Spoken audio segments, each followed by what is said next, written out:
All right. Well, we have a great group with us tonight, so I think we're going to go ahead and get started.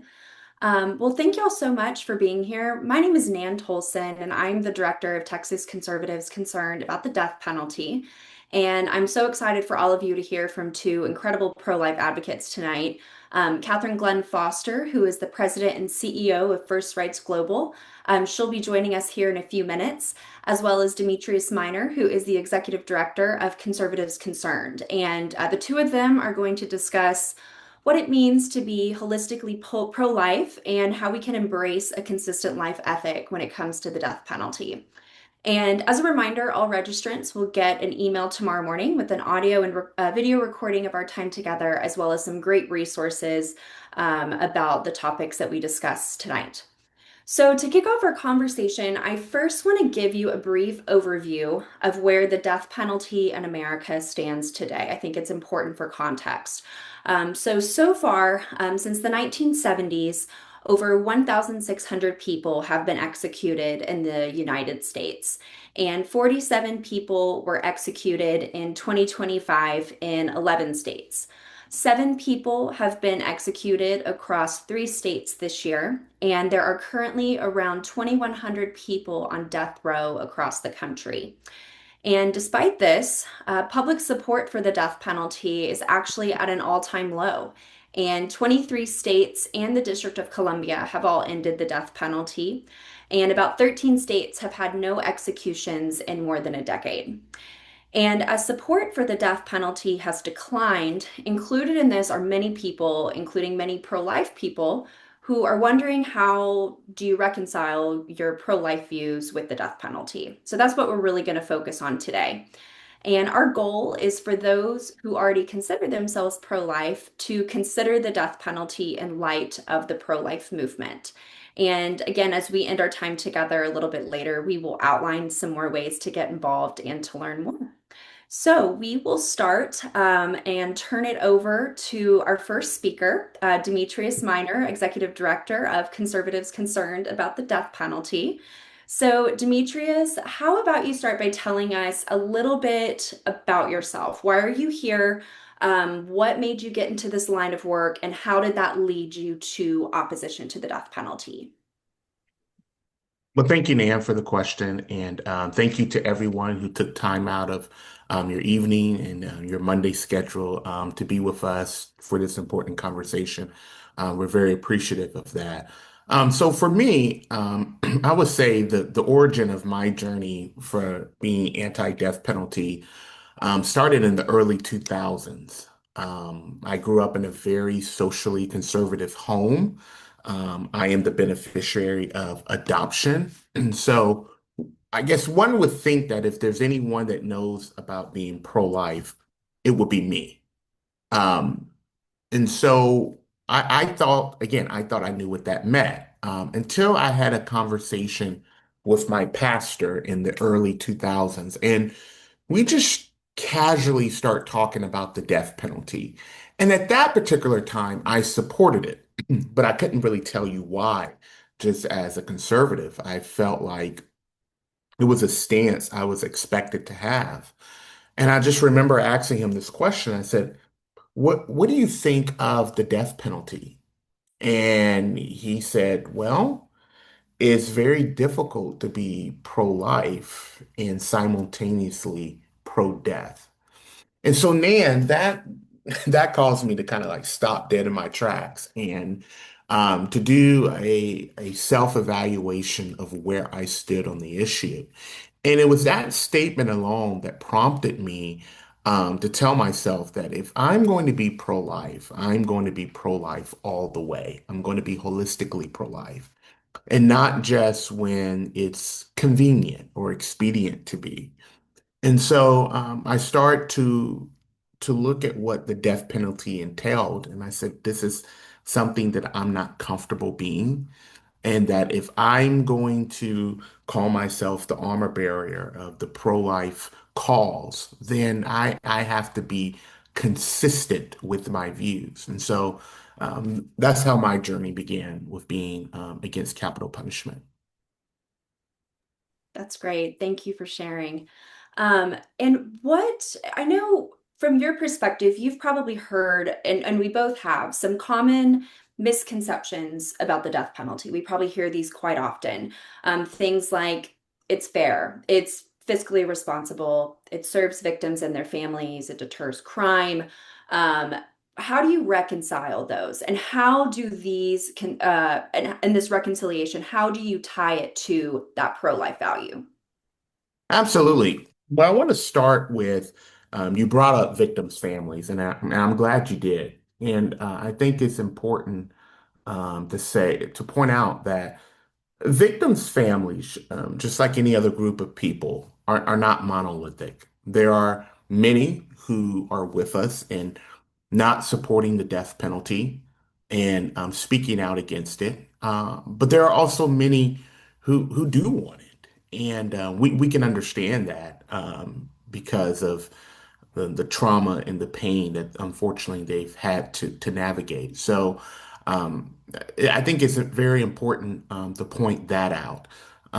It actually it is a misconception that the death penalty or life in prison without parole is more costly than the death penalty. And I think that's because when a lot of people bring that up, they're telling us, so we got to pay for their housing and their food and so on and so forth. And I said, well, actually, it costs more to execute someone. And that's because these things are not, these trials, you have to have a new trial, and these things are not done in an expeditious time frame.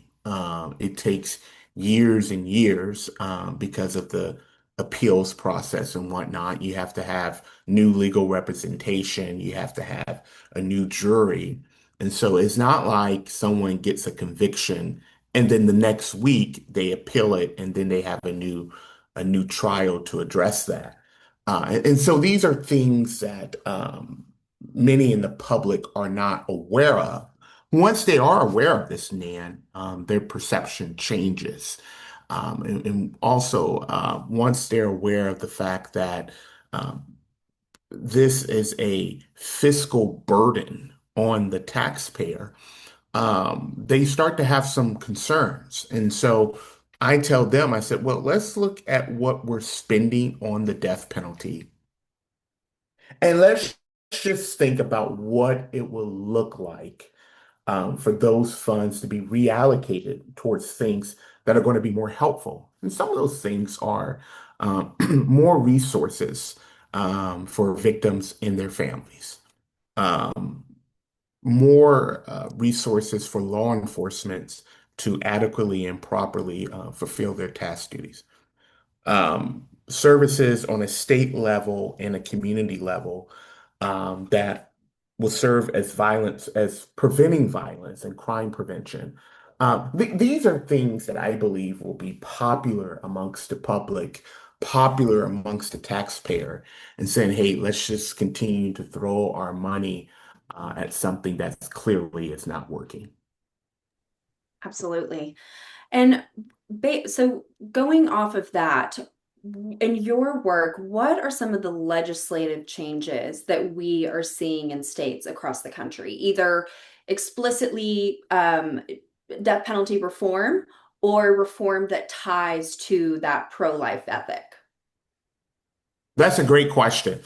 So the states that we are active in, where we have repeal legislation for death penalty repeal, these are being championed by pro-life legislators. And many of them have come to me and said the reason why I'm attaching my name to this legislation is because I'm pro-life. When I'm meeting with lawmakers in different states, a good percentage of those lawmakers in those meetings are those who consider themselves to be pro-life. And so, for example, the states that we are active in is Ohio, Pennsylvania, Indiana, and a large part of our constituencies there are pro-life conservative. Now, they oppose the death penalty also because it's not aligned with their fiscal conservative views. the probability of executing an innocent person, which again is a major tenet of the pro-life movement itself. So when you put all these beliefs kind of and mesh them all together, you have a very strong case for pro-life conservatives, pro-life advocates to come out and say, this is a practice that we're not comfortable seeing being implemented in America. Yeah, that's always great to hear some progress that's being made across the country. Now, going back to something that you just touched on about the impact on victims and their families Mhm. with the death penalty, and keeping that in mind when you're looking at it through a pro-life lens. How do you talk about that, either in your conversations with fellow conservatives or with lawmakers? How do you talk about it in a way that honors victims and their families and continues to center them? What are some like key takeaways that maybe other pro-life conservatives can use in their conversations? Well, that's a great question. Well, I believe in sharing victim stories in the way that they want it to be shared. So, in other words, not adding to it, not trying to take away from, not centering myself and centering what I feel, but just sharing the victims' families' words and stances with pro-life audiences. Because what I have found, man, is that some of the most persuasive and compelling arguments that get individuals to go from being for capital punishment to being against capital punishment is personal stories. And the thing about when you hear from those who have been impacted, um, it's hard to have a counter argument. In other words, it's very difficult to not validate their experiences, what they're feeling, and what they're navigating. So if someone who has been directly impacted by violence comes out and says, you know what, I don't want the death penalty because you know what? It's not going to give me closure. It's not going to bring back my loved one. Well, how would I look or anyone look? It says, well, ma'am or sir, you're actually wrong. Here's the death, you need the death penalty, and here's why. So I think that it will be pretty callous and insensitive to advocate for something different than um, the murder's victim's family if they do not want the death penalty. I have found that personal testimonies, personal stories have been the most persuasive, even more persuasive than what I can argue from a policy level or a policy perspective. But sharing the testimonials and the viewpoints of those who have been directly impacted, that's definitely has moved the barometer. That's great. And I know that there are a lot of pro-life advocates who also are Christians. And I think it often comes up trying to reconcile um, concepts of justice and mercy and accountability when talking about criminal justice. And so, as a Christian, as a pastor as well, how should Christians and pro-life advocates think about justice and mercy and accountability together? Oh, that's a beautiful question. I want to look at every area of life, whether it's criminal justice, whether it's national security, whatever the issue may be. I want to always look at it through the lens of faith and scripture. And so I think it's very important to recognize and to point out that human innate desire for retribution. It's there, and we have to grapple with it. We have to be honest with it.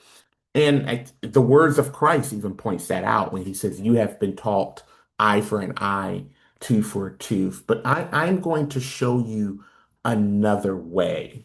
And the posture of Christ is the posture that I want, and that is redemption and restoration.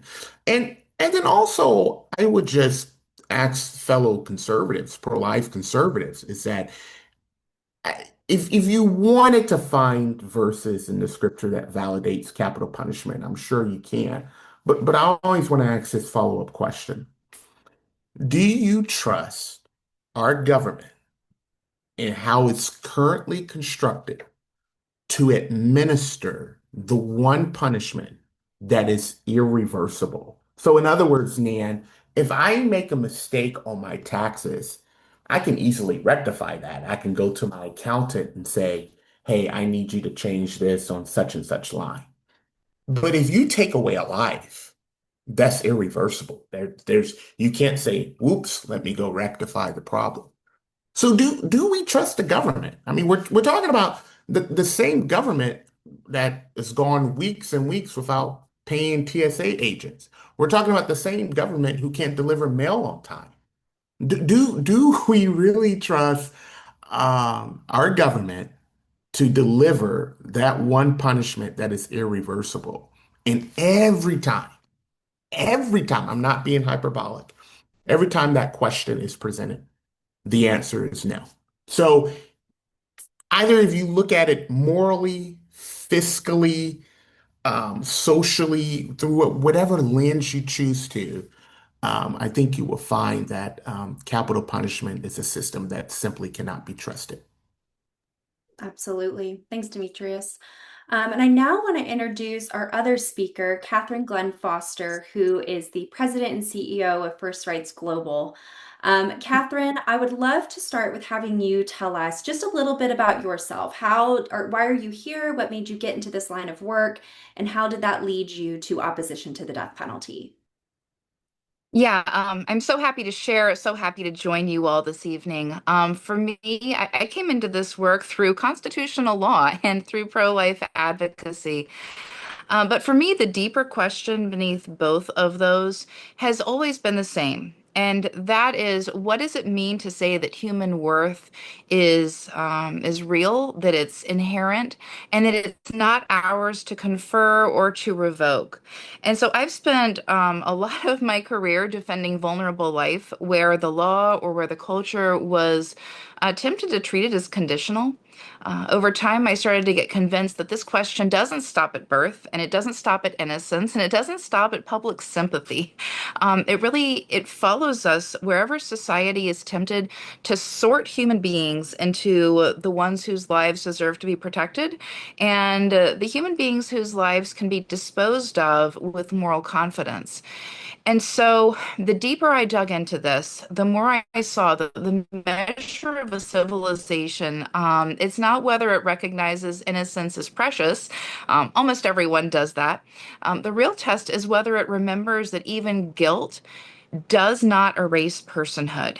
And we see that throughout literature, Dostoevsky, Camus, even Dickens, in different ways, all understood that punishment can become theater and that the state can actually be morally coarsened by what it does in the name of justice.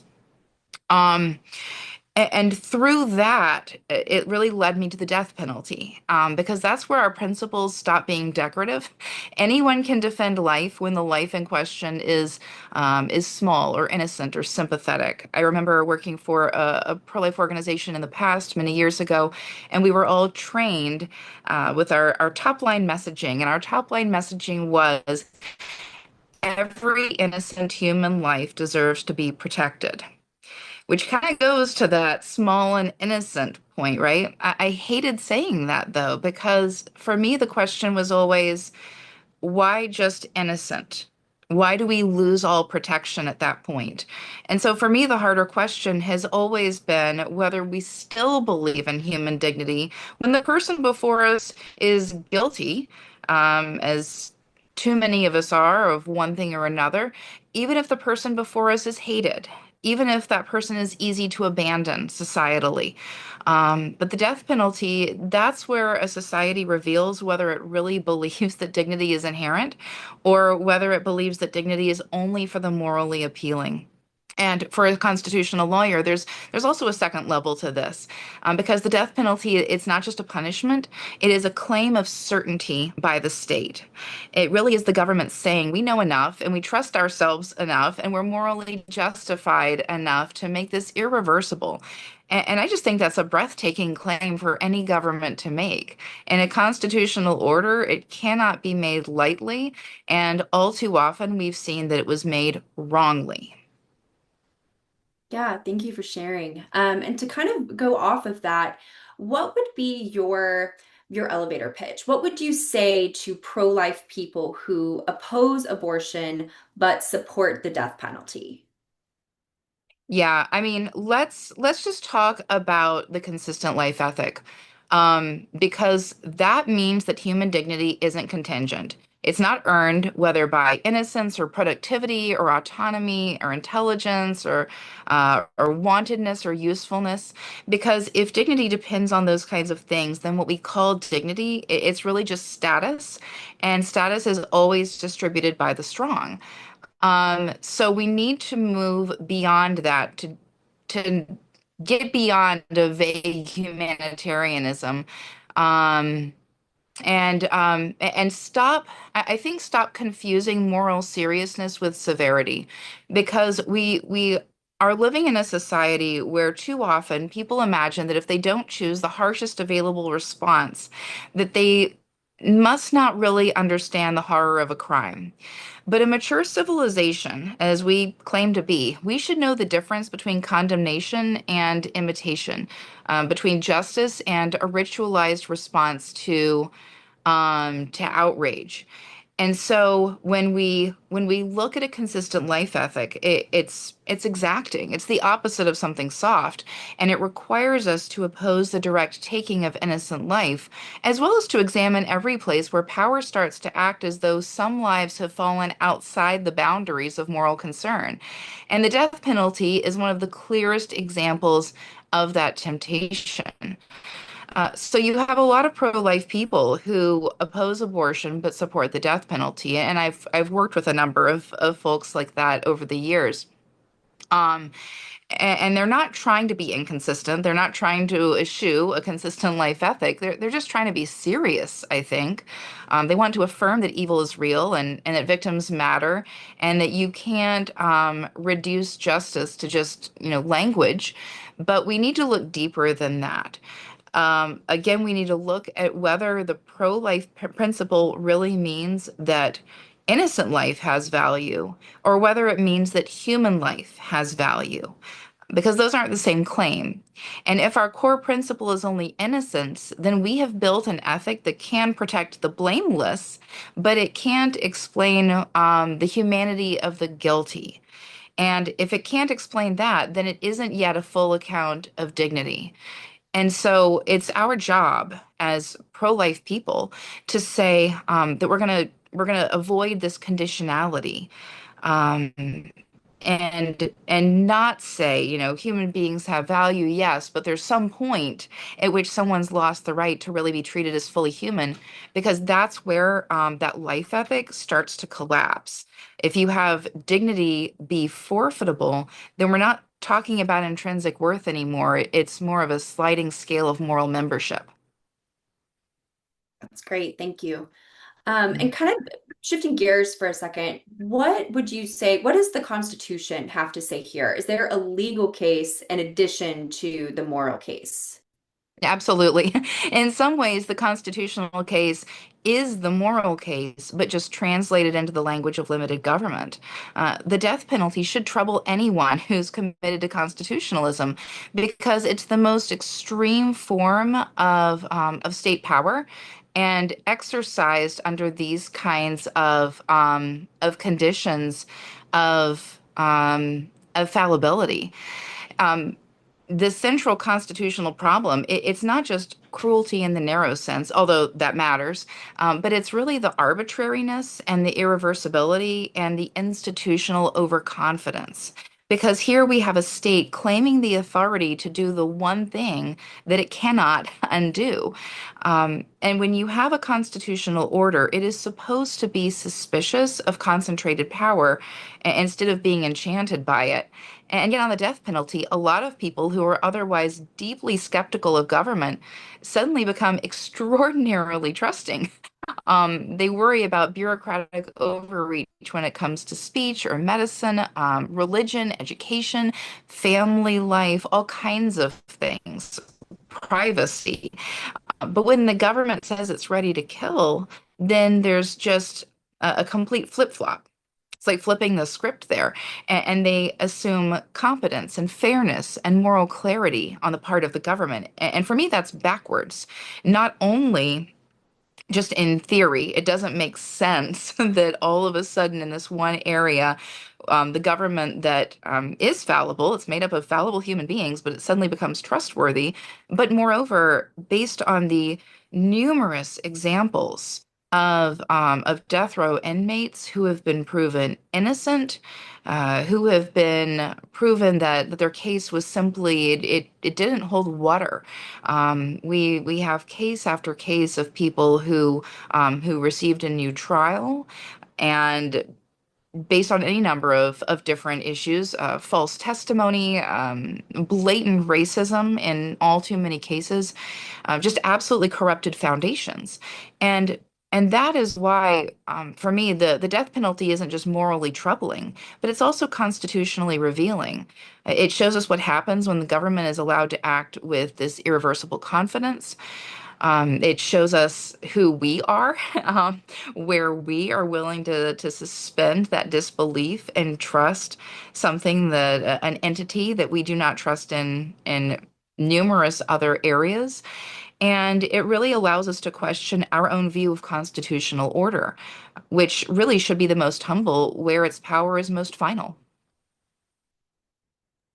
That's great. And can you tell us a little bit about the momentum that you're seeing in pro-life circles to take on the death penalty? And what would you say is maybe the biggest barrier inside that movement right now? Yeah, there definitely is momentum. More and more people in pro-life circles are just I think starting to examine themselves. They're starting to see that the death penalty isn't a side issue. It's not some third rail, but it really is a test case for whether the movement's deepest claims are actually coherent. Because if we are pro-life, then we must be pro all life. We must recognize the dignity of all life. And that does not mean that we avoid punishment, that we don't have justice, but justice requires mercy, just as mercy requires justice. And in order to be coherent, if we're going to say that every human life has dignity, then people increasingly want to know whether we do mean every, or whether we mean every until the politics get inconvenient, or whether the guilt becomes extreme. Is that where that every line gets drawn? And I think part of the shift is probably generational. I think part of it is theological, part of it's constitutional, and part of it is kind of empirical. Even we see these innocence cases, we see the race disparities, we see botched executions. We increasingly are seeing the men and the women who are forced to face and confront. Um, who were we, the state, are considering giving the most final punishment of all. We also have this distrust of institutions that's increasingly growing, whether we're talking about media or government or all these bodies around us, the medical establishment for a lot of folks. All of this has made it harder to treat capital punishment as this settled moral good, and it's harder to just use a slogan to kind of justify it, to bolster it. But really, the biggest barrier is still that a lot of people have built their moral intuitions around innocence rather than dignity. Innocence is a very powerful beginning. Every innocent human life deserves to be protected, but it's not enough. Because if our account of human worth, if it collapses once innocence does, then what we were building our pro-life ethic around was not a doctrine of dignity. It was a doctrine of blamelessness. And it's this kind of jockeying for who's most blameless, who is innocent, who's more innocent. And we get this hierarchy of humanity. And then I would also say that there's the tribal issue. For a lot of conservatives, support for the death penalty has been part of a broader identity around law and order, about strength and seriousness and moral clarity. And so it's almost like a mob mentality. Opposition to that can feel like disloyalty or like softness. But again, the more interesting challenge and the more demanding challenge is whether a movement can be devoted to life and show that its principles are more than a preference. If it really believes that personhood isn't just conferred by moral charm or by utility. So that's the real barrier, but it's also the real opportunity as folks across the spectrum and increasingly in younger generations are demanding transparency, they're demanding authenticity, they're demanding to know the data, the numbers, and they're saying, well, why only this group? Why not also this other group? Yeah, definitely. And kind of along those lines, I asked Demetrius this a little bit earlier, and I'd love to get your take. It's really important to center victims and their families when talking about the death penalty. So, how do you talk about this issue in a way that honors victims and their families? Yeah, that is such a good question, such an important question, because we have to get away from that binary, right? We have to say that we care about all life again, that it's not about innocence. We have to begin with that kind of moral honesty, because a serious anti-death penalty position, it should never sound abstract about violence. It can't glide past the horror of murder, or past the devastation of loss. And that's really critical here, because if we hate the horror of murder, of death, then that has to be across the board. Um, we have to really start there in a lot of ways, because victims and their families, I think, deserve that. But also, honoring victims means refusing to use them as kind of a moral shortcut. First of all, not every victim's family wants the death penalty. Not every family experiences execution as healing, and not every promise of closure is truthful. Even when we think that we may get closure in one way or another, one of the cruelties of the death penalty is that it can offer this kind of this symbolic certainty to bereaved families, and then it turns out that the system is not capable of delivering that. That in fact, that certainty, that closure is still out there, because when it comes down to it, nothing is bringing that relative back. And so the state's role here is in a lot of ways narrower than we like to admit. The state can punish, it can incapacitate, it can protect the public.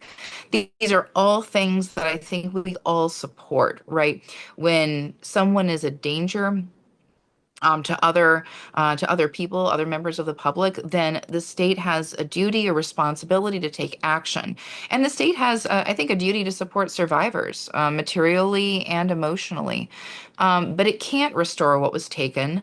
That's beyond the state. We talked earlier. Demetrius was sharing about the percentage, the large numbers of pro-lifers who have a faith basis, and I think would agree that's above our pay grade and above the government's pay grade.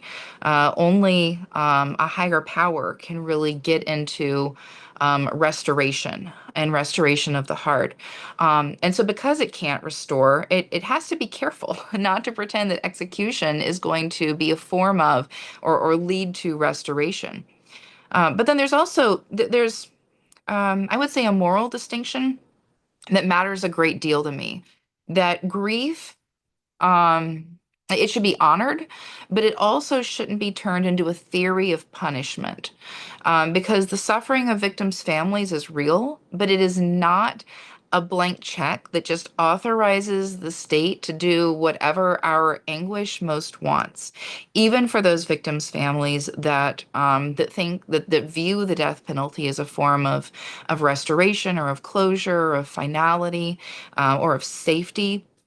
In a constitutional order, we have to discipline our justice even by the pain that it rightly acknowledges.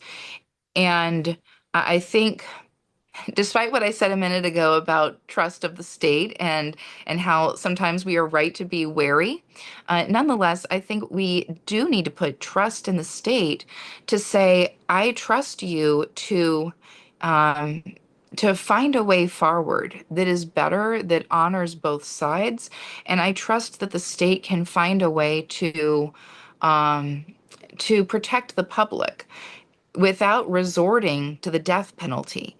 There are other ways. There are less expensive ways. There are more humane ways. There are ways less fraught with error. There are ways that affirm the intrinsic human dignity of every single human being ever created, Imago Dei. And there are ways for the state to ensure um, that someone who it's been proven, for now is not capable of being out in public and would be a danger, that person is sheltered from other people without having to resort to that final punishment. Great, thank you. Mm. Well, let's kind of zoom out for a second as we begin to wind down our time together. I would love to ask both of you more in a broader sense. What is, or what does a consistent life ethic or being holistically pro-life mean to you personally? And Demetrius, I'll start with you. Thank you. And thank you, Catherine, for your contributions tonight. Um, Being pro-life does not mean that I have to agree with how someone lives their life. It simply means that I believe that they have an inherent right to life that's given to them by their creator. And the last time I checked, I have not created one single human being. I don't have the right to give life and I don't have the right to take it away. And so I think it's important to make that distinction and to make sure that when we're talking about life, we're not talking about it in an arbitrary sense. And we're not highlighting or elevating one life over the other. But that when we're talking about being pro-life, it encompasses the totality of life. And then, last but not least, for me, this gives the pro-life community an opportunity to defeat this narrative that they're not pro-life, that they're simply pro-birth. And so when we are consistent with our pro-life views and our pro-life advocacy, it not just helps us politically or strategically, but it continues to give us the momentum that we're seeing, and it continues for us to elevate the discourse about what it means to be holistically pro-life. Great, thank you. Yeah, Yeah. yeah, I shared a little bit about this earlier as well, but just a few more thoughts, I guess. So a consistent life ethic, it isn't a claim that all moral questions are identical. They're not. Whether we're talking about abortion or homicide or poverty, disability, elder care, the death penalty, they all involve different facts. They all have different agents, different duties, different legal frameworks. And so the claim is deeper than sameness. It really is that the human person never ceases to be the kind of being toward whom there is owed a moral obligation. And so a consistent life ethic, it's the refusal to let dignity become conditional. It means that innocence may intensify our protective duties.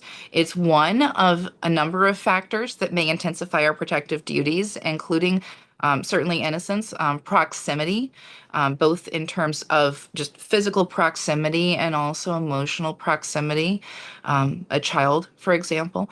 But no matter what, nothing can erase personhood, including guilt.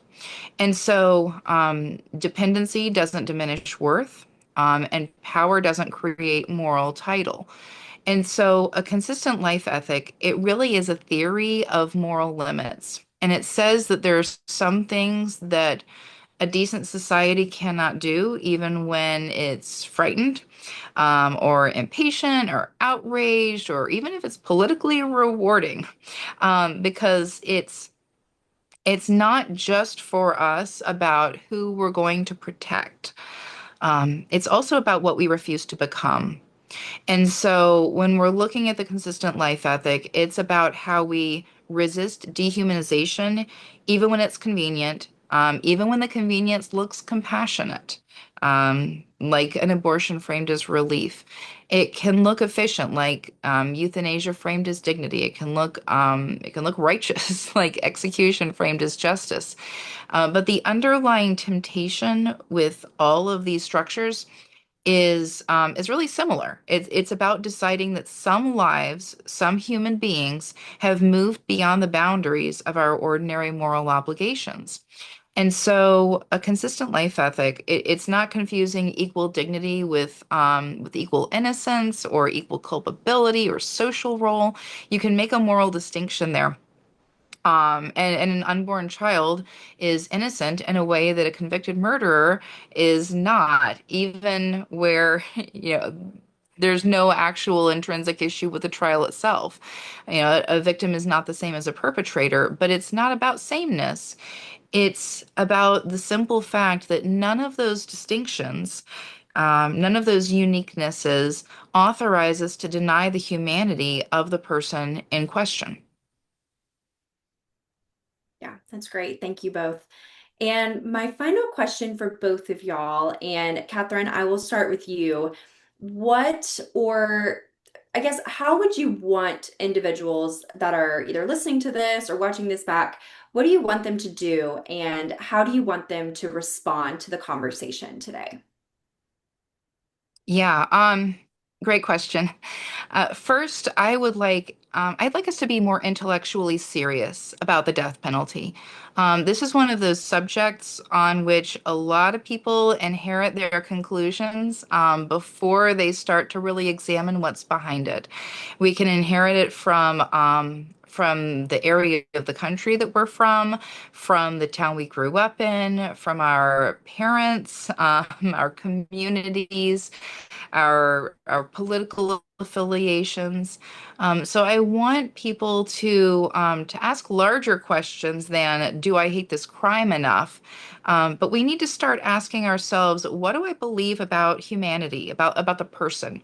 What do I believe about the moral limits of the state, and about whether justice and killing are the same thing? Are they compatible?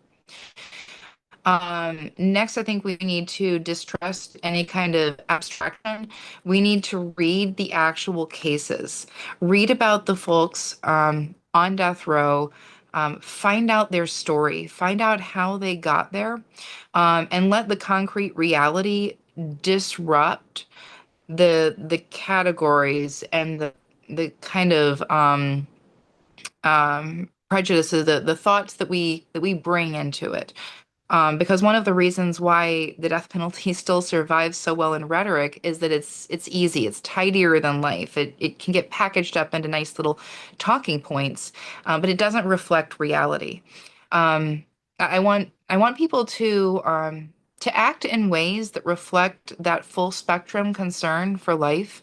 Um, put your actions where your mouth is. And so support victim services, support innocence work, prison ministry, clemency efforts, and legislative reform. Let's move towards a conception of justice that isn't just punitive, but is also preventative and that is humane. And I want everyone to just leave with one discomfort that they don't quickly resolve. Because I think maybe the deepest test of whether we really believe in human dignity, it isn't what we say about the innocent, but what we say about the guilty. And that is where our principles stop being just ornamental. That's where the rubber meets the road. Because again, almost everyone, every civilization, all of us recognize innocence as precious. But we have to remember that guilt doesn't erase personhood. And so we have to stop confusing punishment with healing, or execution with justice. We have to stop thinking that just because there's finality, that it gives us closure, that it dictates the truth, because it doesn't. For me, Nan, um, when we're talking through the complexity of issues, especially such as the death penalty, it does require some self-introspection. That's what I had to have occur for me to take the journey, and also recognizing that everyone's journey will look differently. So if someone comes to oppose the death penalty later on in life versus someone who always have, they're still welcome into this movement, into this coalition. Their voice is needed. But yeah, self-introspection is required because we are living in a day and time where it is easy to have a knee-jerk reaction to stances and postures that are designed to solicit an emotional response. Um, my friend Catherine talked about it from the through looking at it through the constitutional lens, and we're hearing a lot about expanding the use of the death penalty. Well, I will argue that even for my friends who support capital punishment, I think most individuals will want it to be scarcely used. But now we're talking about using it as if it's this recreational activity. When it's something that should solicit serious thought. And sober-minded people should be navigating through this. So I think we need to evaluate where we are at ourselves. But I also want to leave the audiences with this, is that um, regardless of what we're hearing in the static and the noise about the need for the death penalty, the more people hear about capital punishment, the more they become uncomfortable with it.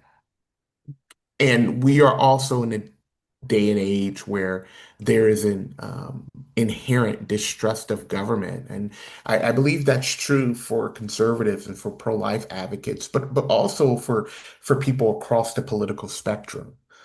And there's reasoning behind that. Is because government too often has proven itself to be fallible, to be inept. And so if you just look at data where the Gallup poll shows that for the first time, close to half of Americans are growing uncomfortable with capital punishment. So the more that we hear about it, the more uncomfortable we're going to be, especially when we've gotten so close to getting it wrong. And unfortunately, there have been times that we've gotten it wrong. And so my final question to um, my pro-life friends would be, what number are you comfortable with?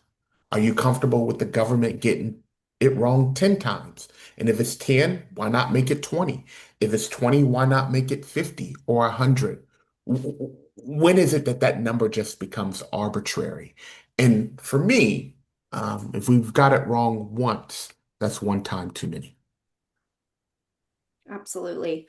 Well, thank you both so much for sharing your experiences and your wisdom. I think you've given all of us a lot to think about. So I really appreciate you both being here with us.